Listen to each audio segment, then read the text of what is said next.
बिस्मिल्लाहिर्रहमानिर्रहीम। अस्सलामुअलैकुम फ्रेंड्स, आज के ताज़ा तरीन सऊदी गोल्ड रेट्स के साथ मैं आपकी खिदमत में हाजिर हूँ। इंटरनेशनल मार्केट में गोल्ड की कीमत में $47 फी औंस का इजाफा हुआ है। इससे अब इंटरनेशनल मार्केट $2609 फी औंस पर पहुंच गई है। सऊदी अरब में भी गोल्ड की कीमत में ज़बरदस्त तरीन इजाफा देखने में आया है। दोस्तों, मैं यहाँ पर आपको बताता चलूँ कि सऊदी अरब में गोल्ड ज्वेलरी परचेज करने पर 15% वैट, जबकि 24 कैरेट खालिश गोल्ड परचेज करने पर किसी तरह का कोई वैट पे नहीं करना पड़ता।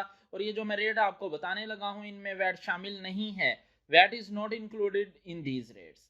आज सऊदी अरब में फी ऑन सोने की कीमत है 9,783 रियाल 75 हलाला फी किलोग्राम, यानी 1 kg सोने की कीमत है 3,14,590 रियाल।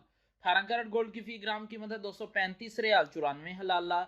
18 कैरेट गोल्ड की फी 10 ग्राम कीमत है 2,359 रियाल 43 हलाला। 18 कैरेट गोल्ड की फी तोला कीमत है 2,752 रियाल 3 हलाला।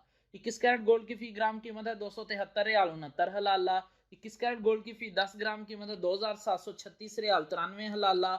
21 कैरेट गोल्ड की फी तोला कीमत है 3,192 रियाल 36 हलाला। 22 कैरेट गोल्ड की फी ग्राम कीमत है 288 रियाल 35 हलाला। 22 कैरेट गोल्ड की फी 10 ग्राम कीमत है 2,883 रियाल 53 हलाला। 22 कैरेट गोल्ड की फी तोला कीमत है 3,363 रियाल 35 हलाला। 24 कैरेट गोल्ड की फी ग्राम कीमत है 314 रियाल 59 हलाला। 24 कैरेट गोल्ड की फी 10 ग्राम कीमत है 3,145 रियाल 90 हलाला। 24 कैरेट गोल्ड की फी तोला कीमत है 3,669 रियाल 38 हलाला। 3,669 रियाल और 38 हलाला 24 कैरेट गोल्ड की फी तोला कीमत है आज सऊदी अरब में विदाउट वैट। मिलते हैं इंशाल्लाह अगली वीडियो में। टिल देन अल्लाह हाफिज।